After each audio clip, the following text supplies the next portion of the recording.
Welcome to the Story Geeks live show. I'm Jay. I'm Daryl. And we have some guests. Oh yeah. I thought we were doing a thing. I thought we were too. Oh, we're doing a thing. I'm Jay. I'm Daryl. I'm Angie. I'm Josh. There we go. We did the thing. So today we are going to talk about what, Daryl? Pixar. Pixar. Because maybe you're not watching this right now because you're out watching The Incredibles 2 right now, but it's out. So we're celebrating that by talking about Pixar. That's exactly right. Yeah, so Incredibles 2 is coming out tomorrow. We had our Incredibles podcast come out this last Tuesday, and we had some special guests for that podcast. Who was that? I think that they were the biggest Disney experts that I know. Josh and Angie Taylor, Network 1901. So anytime we do anything Disney, we invite Josh and Angie over. That's fine. And you might notice, too, that we have all of these mouse ears. Why is that? Because we actually, for our full-time job, do Modern Mouse Boutique. We sell lots of women's and men's accessories, but especially mouse ears. So these are some of the choices from our shop.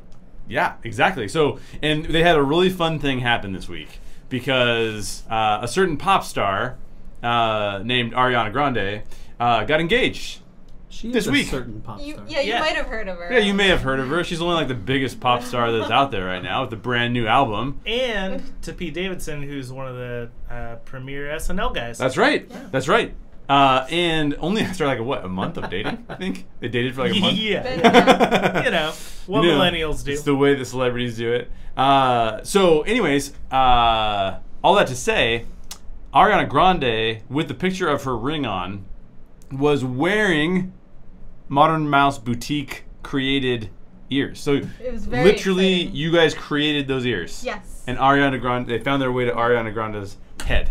Yep. Now, I touched something that was on her head. That's exactly right. Which, like, typically we don't care about celebrity gossip stuff. Yeah. But when it we involves really us, care now. Yeah. But if it's Pete Davidson's fiance, Yeah. Sure. They were on, so those ears were on TMZ, those ears were on Entertainment Tonight, the ears were on like pretty much every major news outlet that covers entertainment journalism.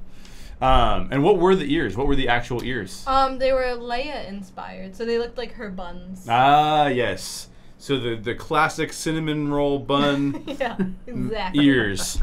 And where can people find those ears if they want to go? ModernMouseBoutique.com. ModernMouseBoutique.com. So not only do they do cool podcasts like Network 1901, they also do cool geek ears. fashion. And if you use the code Story Geeks, you can get 10% off. That's right. All your ears, as well as bow ties and anything else. So symmetry.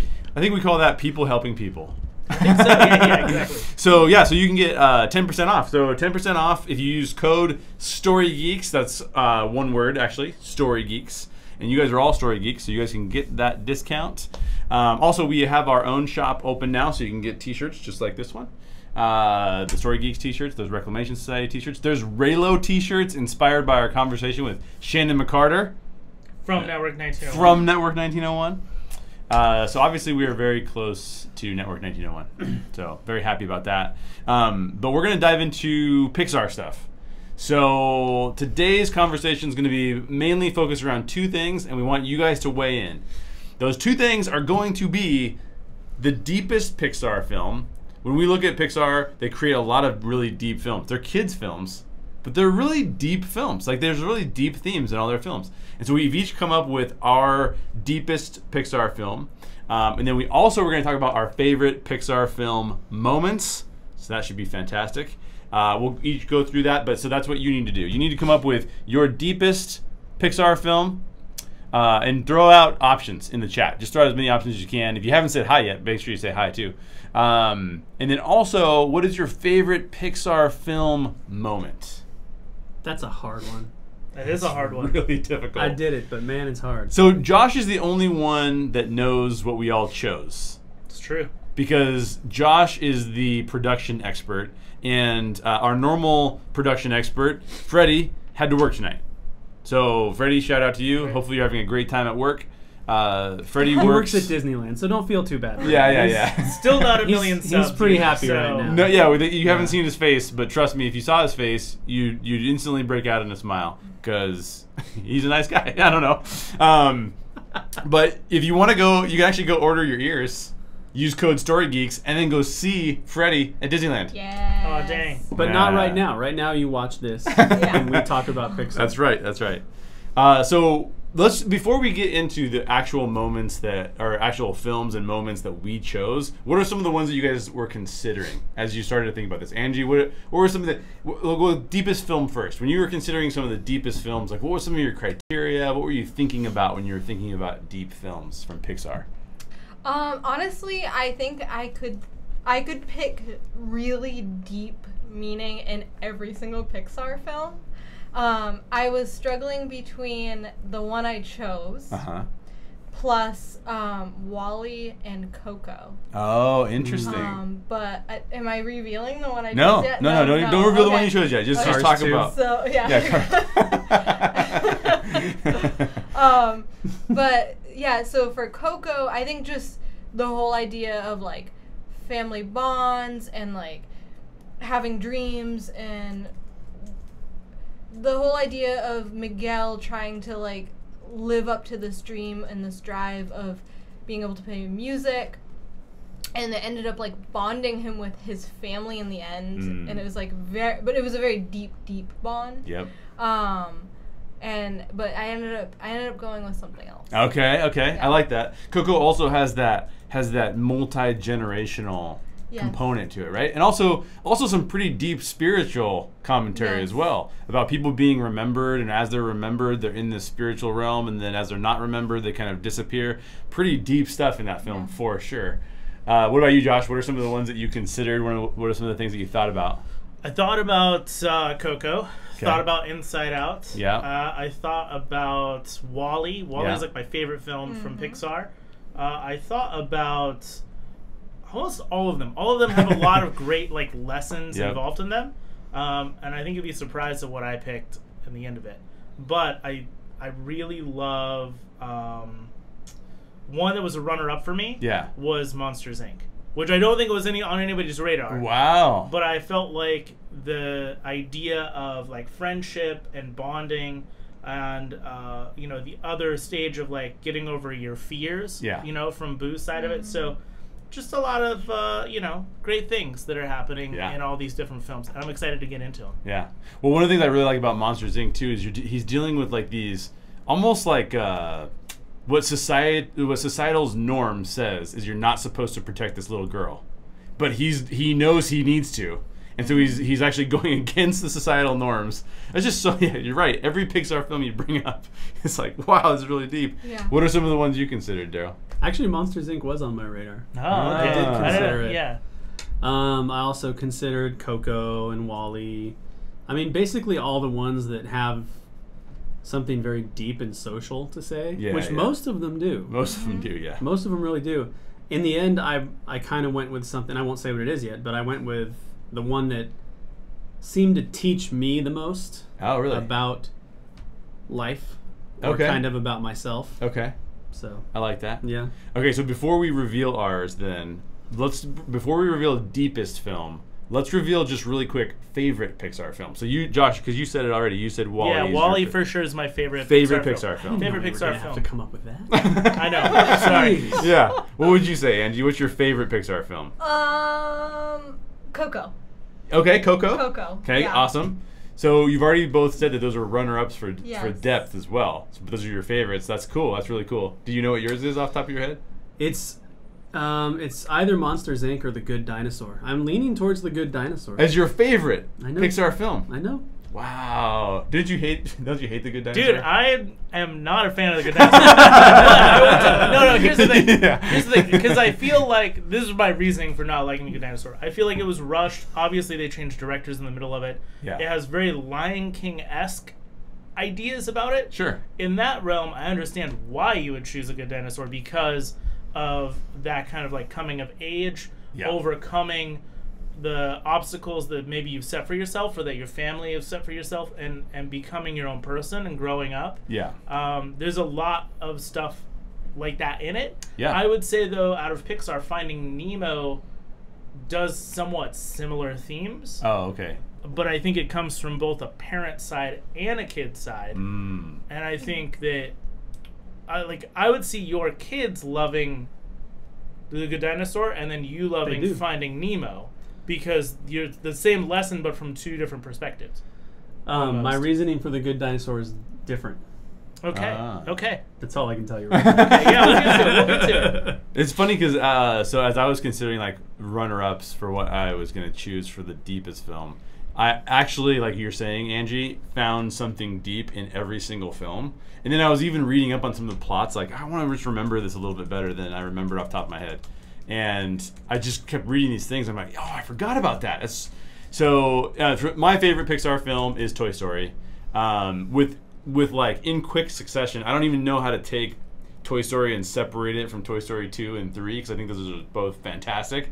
Because even as I read the plot synopsis, I mean, you're talking about toys who are dealing with this sense of belonging, and where do they belong and how do they belong, and can they be friends, and is there tension between the friendships because of favoritism or not favoritism, and what happens to toys when they get old or when they don't want to be played with. I mean, these are the things that we could actually be reflecting on, like as we get older. What does it look like when we're not as relevant maybe to the youngest culture, you know? Yeah. Anyways, I could go on and on, but so my favorite is Toy Story. What are some of the films people are picking as the deepest films from the chat? Oh, well, we have some favorites here. Do you want to hear let's hear the first? favorites. Yeah, let's hear the favorites. And then you can start throwing in your deepest ones. Yeah, guys. the deepest. What goes really deep in the Pixar world? But favorites, we have Mary's choosing Toy Story 3. Excellent choice. Monty's going with The Incredibles. Okay, excellent choice. Albie is going with Coco because he resonates with it because he's Mexican. Nice. But actually he says LOL, and he says, no, it's my favorite because it truly showed his culture. Oh, cool. So he resonates with it because he's Mexican, but also because he's Mexican? True. Yeah. But it's not like... because it specifically shows like the family bond. Yeah. I'm just teasing Albie. We love Albie. Albie was on our Star Wars Watch Order podcast. I'm giving him a hard time, but he's a fantastic dude. So thank you for showing up. It's not Mexican like Speedy Gonzalez. Exactly. It's true. It's true to culture. Right. Yeah. They've really captured. And I think that one of the coolest things about, I don't know if you guys probably have picked up on this already. Just how long have you been here now? 2 years in Southern California? Yeah. The depth of our Hispanic culture. Oh yeah, it's everywhere. It's massive. Everywhere, and it's awesome, and it's so cool to be a part of. So I totally agree.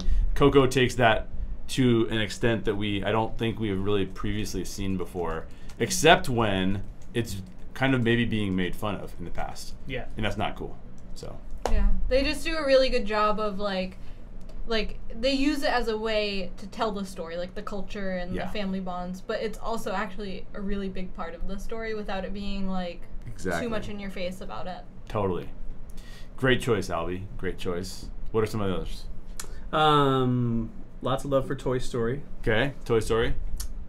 WALL-E. Captain Akron loves WALL-E. All right, Captain Akron. Excellent choice. I think that's what I got for now. Okay, very cool. So let's reveal. So while they start to vote on the deepest films, let's reveal our deepest films. Who wants to go first? Are we doing just all deepest first? Deepest first. Let's go deepest first. All right. I wonder if it's all going to be the same. It might be all the same. I don't know. Who wants to go first, though? I'll go. Okay, Angie. The film I chose is Inside Out. And I hope not, like, I'm not, like, stepping on anyone else for choosing that before anyone else got to say that. So I'm of, like, the firm belief that we are, like, on the edge of this emotional awakening in, like, at least in our country, but in the world as human beings. And, like, I just think Inside Out is almost like a guidebook for people to be able to watch that and be like, oh, emotions are legitimate and we should pay attention to them and we should like acknowledge how important they are in other people and we should nurture that, and we really need to understand that to be able to understand people, to get at the root of our emotions And to understand that is to get to the root of understanding of people and relationships. So I think that Inside Out is like the movie of our generation. Whoa. Of nice. Our generation. Yeah. The movie of our generation. Yeah. That's a quote. That's going to be our little tagline at the bottom. Yeah. That's good. That's a really good choice. I don't think you can go wrong with that. All right, Josh, what is your choice? My choice is Toy Story 3. Toy Story 3. I think it's the deepest because it does it on so many different levels. Okay. You have, like you said before, the bond between Woody and the other toys. Yep. And what they mean to him, right? So, like, he's the leader. He kind of feels like he needs to guide them through a change that he's not comfortable with. Right. Then you have Andy, who's going through a huge life change he's not comfortable with. Right. You've got the dynamic between Jesse and Buzz. You've got the dynamic between Woody and Buzz. You've got this dynamic at Sunnyside.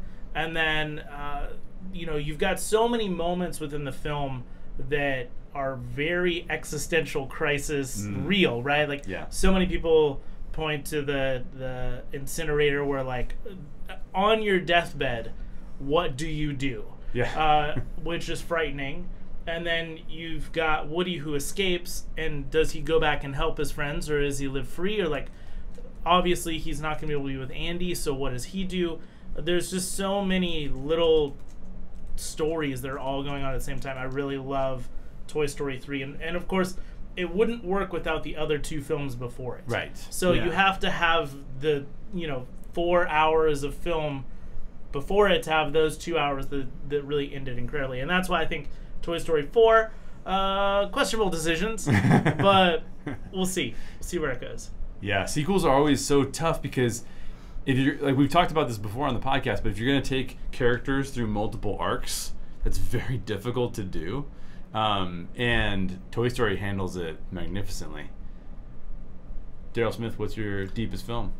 I'm on Team Angie. Oh. I'm going with Inside Out. Because it literally taught me how my children think. Like, what they're going through. Yeah. And it kind of bridges the gap. It's like, I can see myself going through that, and now I can see my son going through that.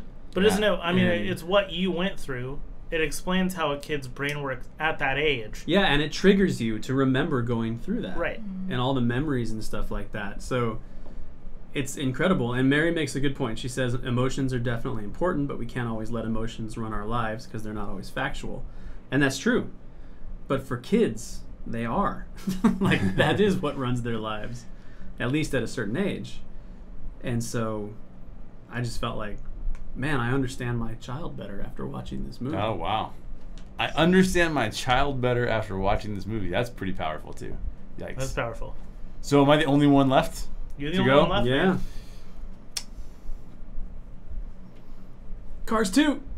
Inside Out as well. I also chose Inside Out. So no, I mean you guys have said a lot of what's going on there, but like to start to break down the competing factors of what's going on inside our minds and how those things impact us, and not only have the characters in the quote unquote real world, but the characters in each of those characters' minds having to perform different activities and that butting up against memories that they're trying to capture. And I mean, there's so much going on in that film. Now, I have to say this. When I went to see that film, when I heard about what they were trying to accomplish, I was like, this is going to be the best Pixar film that I've ever seen. This is amazing. Wow, okay. What a fantastic idea. I love it. And I went to see the film and I was like, oh, okay, it's great. But it's not as life-changing, it's a deeper, more resonant film than I thought it was a perfect film. And I think Pixar has made other more perfect films. Sure. Is kind of how I would say it. But from a depth perspective, it is crazy deep. And obviously, three of us chose it. 75% of the room. And the wrong one didn't, but... The wrong one. Wow. I like like that response. Wow. That was anger. Yeah. It was anger, for sure. That was anger, yeah. I do kind of feel like we and are now sitting, sadness. Yeah. Yeah. It does feel like we're sitting at like the Inside Out control panel right now. Oh. It does. Who would we be? If we were going to be one of them, which one would we all be? Oh, I'd definitely be sadness, for sure. You would be? I would definitely be sadness. 100%. That's hilarious. What would you be, Angie? What would you go for? I think I wouldn't want to be fear, but I think I'd be fear. Oh, really? Yeah. What do you think you would be? Probably anger. I mean, I'll be honest. Probably anger. What's left over for me then? Joy or disgust? A little bit of Maybe both. both, yeah. A little bit Could of be both. Bing Bong. Yeah. Or Bing Bong, yeah. Yes, exactly. You're made of cotton candy. That's right. Oh, I like that. So, what are some of the deepest films from the perspective of those who have been commenting? Jessica says the first minute of Up. The first minute. Oh, is the deepest? She might have been the first 10 minutes. Yeah, but yeah. Yeah, that whole first Is the sequence at the deepest? beginning. Yeah. The problem with that is Josh and I have talked about this multiple times. Is that the rest of Up is probably the worst Pixar film. The first 10 minutes is amazing, and then the rest of it's. But yes, that's It's a bit super of a deep. letdown, it's very, true. very deep. Albie is going with Up as well. He says it shows who we are with being loved and how far we will go for love and to keep their memory alive. Dude, Albie's bringing it with the depth, man. Monty's answer I love. He says A Bug's Life, which I Okay. would never have expected. Yeah. But his answer is I resonate somewhat with having to leave home to make home better. Interesting. See, Yeah. I never like really put that feeling into that movie, but Yeah. now I will. Yeah, exactly. Yeah. Like, Right? bugs. Yeah. Ew. Maybe I should be disgusted. By the way, there's a new. This is totally off topic. There's a new Funny or Die video between two ferns. You seen Between Two Ferns? Yeah, exactly. Alvinakis. Yeah, and he has Jerry Seinfeld on, and he goes, "So it probably should have been D- movie, right?" He's talking about B movie. Right. He's like, "It should have been D- movie, right?" Nice. That's hilarious. Anyways, Mary says she loves the message from the first Cars movie. that's a really good message too. And I want to point out that a lot of people are talking about how underrated The Good Dinosaur is. Really? I actually am Team Daryl on that because I saw The Good Dinosaur after hearing about how it was like kind of a misstep basically for Pixar. That's kind of how it was branded. Sure. And so my expectations were the opposite of what I had going into Inside Out. Oh, okay. Because I had like super low expectations, and I watched it and I went, "Oh, this is emotionally relevant, and I like it." Yeah, so it was interesting. I had such high expectations because, like, when we were at the D23 Expo, the Disney convention, we saw the director come out and he talked about his personal story, about how, and there's another great thing about The Good Dinosaur. I don't know if this is going to be your point, so I hate to ruin it if it is. Is about language, and how for him his mother didn't know a lick of English. Yeah. And living in America, they had this kind of misstep, but the thing that they bonded over were movies, because even if she didn't understand the language, you can understand pantomiming or what whatever. movie is this? There was the director came out to talk about The Good Dinosaur, Oh. but they were just talking about in general going to the movies. Got it. They I was like, bonded wait, over going to the movies. The mom dinosaur didn't speak.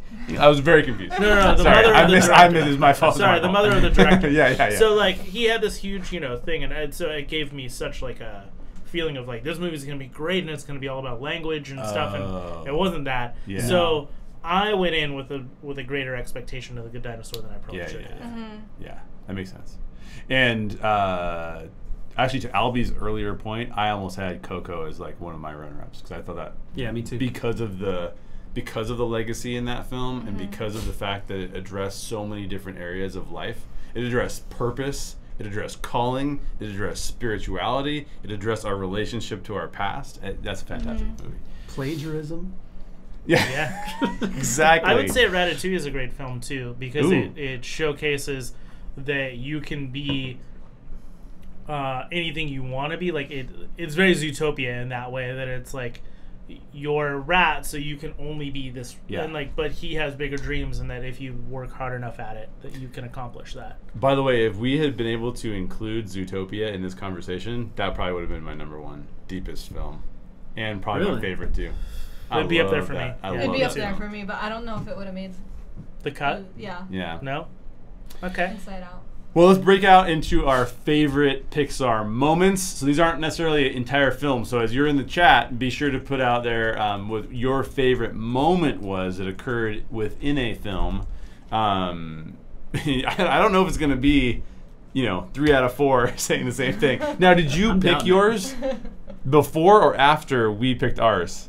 I actually picked mine before I knew. Okay. I was you're the only one that knows what everybody said. Yeah. Josh is the only one that knows. Because I'm running the production, yeah. That's right. So so let's go backwards this time of what we went before. Daryl, why don't you tell your favorite Pixar moment? My favorite Pixar moment is from The Good Dinosaur. And it is at the end of the film when Arlo finally gets to make his mark with his paw. Oh, yeah. And the reason I love that, and this is the reason I love the movie too, or one of the big reasons, I mean, aside from it just being beautiful and music and everything, but so the concept of legacy, I love legacy. And that movie to me is a picture of the fact that, so Arlo's dad is hard on him, right? He gets angry.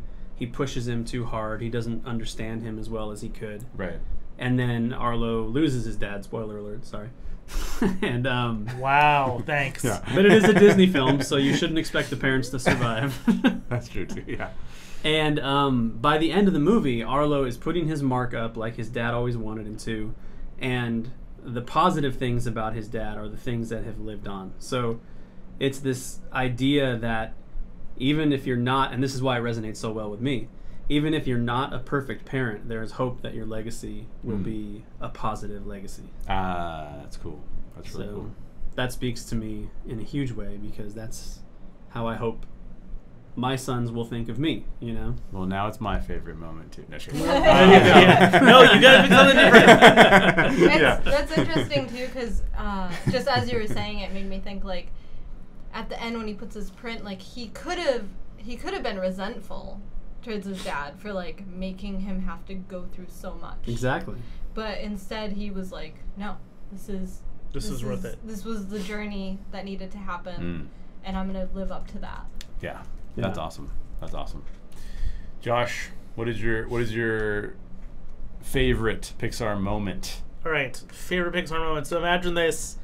Set the scene. Setting the scene. Yeah. I believe this is not too old. So I was, mid to late 20s at this point, and I went to the movies by myself at a matinee, and I am so glad that I went by myself. Yeah. Because so much crying happened when this happened, and I was very embarrassed at how much crying was happening. But it's at the end, like most people would again point to the incinerator scene in Toy Story 3. I don't think that's the most emotional moment for me. For me, my favorite moment in any Pixar film, and it was because I was in my mid to late 20s, and I had gone through all the Toy Story films before it, is when when Andy hands off all of his toys. And he's explaining how much they mean to him. Yeah. I think that moment in and of itself was like, I'm passing the torch. Like there was a feeling in me of saying, I'm growing up and it's okay to grow up. And someone else can enjoy the things that I enjoyed, and I can still have these great memories with these things. Don't cry, Angie. It's okay. Well, see, yeah. So, okay, I was talking with my wife about this last night. Like, we were talking through what her favorite ones are, and we were trying to guess each other's. She guessed both of mine, like, on the first try, by the way. Did she really? Yeah. And then I was trying to guess hers, and I guessed, is it when Andy passes his toys off at the end of Toy Story 3? And she literally started to cry at the drop of a dime. She's like, no, and then she starts to cry. No, but yes. It's like that powerful. Yeah. Because we've all been there at one point, right? We've all had that garage sale where it was like, I don't want to let this go, but I'm 30 years old, like, so it's difficult, but it is something that I think we all go through and we all feel that. Yeah. That's great. That's awesome. Angie, what do you think? So, like Josh, I went with a moment from my favorite movie, which was Inside Out. Well, the deepest movie, which was Inside Out, not my favorite movie. And mine, it has to do with the same reason that I chose for it being the deepest movie, in the sense that it's a very emotional scene. Yeah. The scene that I chose is when Joy is going through the memory, and she realizes, and I was telling this to Josh earlier, and I like started to cry when I was saying it. So I'm gonna try not to cry. When she's going through it, and she's like, and she sees that Riley lost the game, or she missed the shot or whatever, and all her friends come to support her because she was sad, because she was crying. Mm-hmm. And when she like went and saw the memory, she actually had to like rewind to see that she was sad. Her friends came, and then they all cheered her up. And that for me was just like so powerful, because again, I think I think there's a stigma with emotions. I think that people think that being emotional is wrong. And that like how Mary was saying, like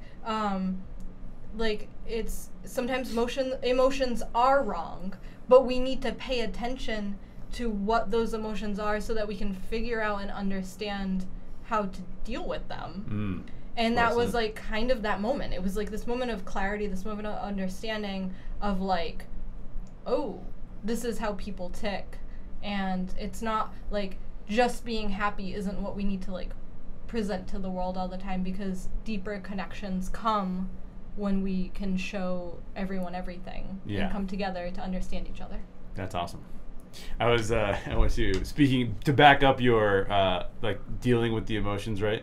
It's kind of a tangent, but I'm seeing him. I went to see a therapist, and I'm talking to the therapist, and I go, yeah, I had to fly somewhere. And I hate flying because I was in an emergency landing, and so I go, yeah. I mean, it's totally irrational that I have this fear of flying. I know flying's like the safest thing in the world. And he's like, why do you have a fear of flying? I'm like, well, because I was in an emergency landing. And he's like, that doesn't sound that irrational to me, right? Like, so it's like those things where like you realize that you have an emotion, and then what do you do with it? Even if it is irrational, though, like, well, why are you experiencing that? Exactly. It's meant something to you that you're experiencing it. So what do you do with that? Anyways, enough of my personal counseling sessions. Yeah, exactly. I mean, if you're having an epiphany right now, like, keep going. Guys, I'm going to leave the room. No. I don't even think that qualifies as a tangent. That was right on topic. Yeah, I guess so. So my favorite Pixar moment is maybe more like a series of moments. Maybe it's not super fair. But what year did Up come out? You guys remember? Maybe 2003, 2005, maybe? Is it back that far? Okay. I'll see how close he is. I would bet. No, I'm way off, I'm sure. We'll look it up. Yeah. Anyways, if you know in the chat, you can tell us in the chat. I remember watching Up and not being at all prepared for the sequence of their relationship, of the couple's relationship when it started out, and especially not being prepared for it to finish. We see so many stories where it's like, well, we're just going to give you a little bit of backstory about why this, and a lot of times what you'd see in a movie, if we're being honest, is this couple got together, this couple's doing really well, and then something bad happens, and now they're like trying to figure out if they should split up or not. That's usually the case. You very rarely get to see a couple's journey through ups and downs, but like to the point where it's then over. And I lost my mom in 2012. And I obviously saw Up before that. 2009, by the way. 2009. I was way off. It's true. You were a little off. But I remember thinking back to when I was like probably 13 at the time. By the way, when the emergency landing in the plane was 2 weeks after my mom was diagnosed with stage 3 breast cancer. Jessica says Up came out the year you guys got married. Yeah. So it was just Probably like, should have remembered that one. Well, oh dang, burned. Do you have a burn graphic you can put up? Like, I burn. Exactly. I'll work on that. Hold on. You put the. I sent them the Elmo GIF. Yeah. With the Elmo burn. Now I'm gonna go look every movie that came out in 2011. Yeah. 2009. No, for me it was 2000. Oh yeah. Be sure you got that covered. So no, but like I remember back to when I was 13, and I remember thinking like, having watched my parents' journey for 13 years of my life, and then when after getting married, realizing that like that was gonna be the journey. Like at some point in time, one of us is going to part from the other one. You know, like, and there's just something about that moment that is such a beautiful moment, even amongst the tragicness of it. And you're sitting there being like, I'm not crying, you're crying. And it just was like one of those things where it's like I'm bawling my eyes out, because in the fact that it's cartoons is even more powerful, because I'm not putting any actors on there. Like that's their journey. Like that I didn't see like two actors who were acting out a journey. I saw two characters who were living together. You're not like, whatever, screw you, Gosling. Exactly. Bradley Cooper's sad. Give me a break, buddy. No, it was real to me. It was very, very real to me. So that was. Man, tears. That's a great graphic. No problem, man. So that was fantastic. I love that moment, that series of moments in that film. It's one of my favorites of all time in film. Not just Pixar, but one of my favorites of all time. So, what are some of the moments that people have been picking in here? There's a ton. The chat is super lively tonight, which is really cool. But some of the ones that have been pointed out, Anthony from the Story Cauldron said Violet and Dash joining powers. Oh yeah, that's awesome. The Story Cauldron, by the way, which is coming back next week. You guys look for it. The Story Is it Cauldron next week? Project, I knew it was coming podcast. back. I saw the preview. Albie says Andy playing with his toys for the last time in Toy Story 3. He was basically getting upset that you were stealing all of his thoughts. Yeah, but we're on the same page, you know. Yeah. Mary said the Boo and Kitty final scene in Monsters Inc., which was a contender for me too. I gotta be honest. Nice. My wife's choice was actually the moment right before that, when Mike reveals that he has put the door back together, and he hands Sully the last shard of the door, and his hands are all torn up and stuff like that. Yeah. It's a good one. What else? Captain Akron says the opening of WALL-E, the nearly silent opening of WALL-E, in particular. The 30 minutes of opening of WALL-E. By the way, I love silence in film. Yeah. Because film is such a visual medium. Yeah, it's fantastic. So that's a great choice. Look at The Last Jedi. Like, that silent moment gives it so much more meaning. Oh, totally. Totally. In fact, someone mentioned that on Twitter today. Like, some of the sound design from Star Wars has been some of the best of all time. True. What else? Anthony just asks, has anyone seen the Michael Bay directed Up video on YouTube? No. No, but that sounds... But I mean, it's got to be like a mashup thing. Does the camera just circle Carl the whole time? And then the wife just blows up? Yeah. It's like, oh, that's how the relationship ends. I'm going to see that later tonight, I can tell you that. So, yeah, exactly. It's all these mashups. Was that a burn on Michael Bay? I hope so. Burn! Yes. Way to sneak it in. There's actually a movie coming out, a horror movie, I believe this year later on, about a woman who's blind. It's a sci-fi horror movie. Oh. And she gets glasses that restore her sight somewhat. Uh-huh.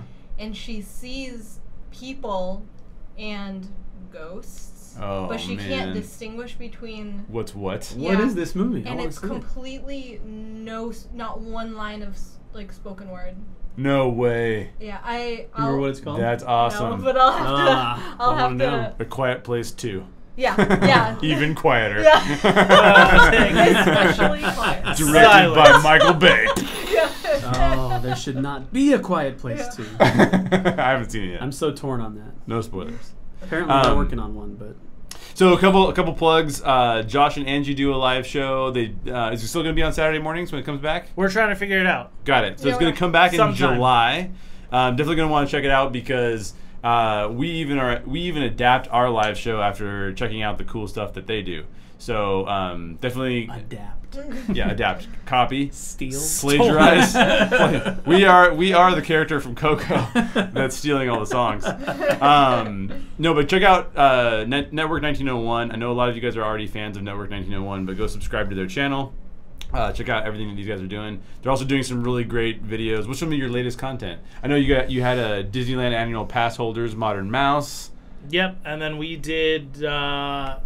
We just did a video from Knott's Berry Farm about like the real Westworld experience. That was a great video. Today. That was really good. Which was really fun. And I did Roseanne Barr was in the news recently. We talked about how Roseanne Barr being banned from ABC and Disney maybe changing Hollywood, not just like with the Weinstein stuff, but like this is a whole different beast.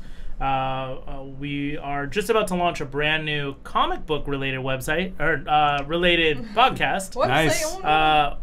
Called Issue Number 1, and Angie is going to host it. Daryl is going to be a part of it. That's right. And Jay and I are going to sit on the sides and enjoy it. That's right. We're going to be talking about Goldblum. Take that, Goldbluming. Yeah. Sorry. And his new star on the Hollywood Walk of Fame. Yeah. How about that? And by the way, if you go check out the Goldbluming Instagram, check it out now because he has his story of experiencing that event, and he has the coolest jacket of all time. And he thanks everyone who's ever had a Walk of Fame star. I'm sure it was like a 5-hour thing. Especially if you put in all the uhs. Bill Murray and And sometimes he like just sings songs. Really? Yeah. He just sings a song. Yeah. So go check out what they're doing. Special shout out to Mary and Jim and Albie and Anthony and Jessica and all the other people that I am forgetting. Monty. Oh, Captain Akron. Monty got 2 shout outs because I think I shouted him out already. Well, he missed a week, so we had to catch him up. Oh, yeah, we got to catch him up. Thank you guys for coming. Hope you guys really enjoyed it. What are we doing? Oh, we're going to actually break and start recording a podcast about that. It's going to be our 100th podcast. 100th. Dang. 100th podcast. You guys are old now. You should have seen me when I started. Haven't you done more than 100? Let's not talk about it. Yeah, Josh is up in the thousands probably. So we're going to record our 100th podcast. Our 100th podcast is going to be about our top 10 geek films. All time. Science fiction, fantasy, comic book. All time, all genres. We've done genre-specific lists, but this is the first time. It was hard. These are basically just the best movies you could watch. It was very difficult. If you would have watched me preparing my list, I was crying like I was crying in Up. That's how bad it was. Not really, but I believe you. Yeah, then check out our Patreon account too, because on our Patreon account we're going to list the movies that didn't make our top 10, but that almost did. Of which I have 15. Nice. Difficult choices. Also, remember, modernmouseboutique.com. You can check these out. 10% off if you use code Story Geeks. In the meantime, we will catch you probably. Stay tuned for next Wednesday. We're probably going to do a special live show with Scott from NerdSync. So be on YouTube for that. That'll be really, really fun. Yep. Bye.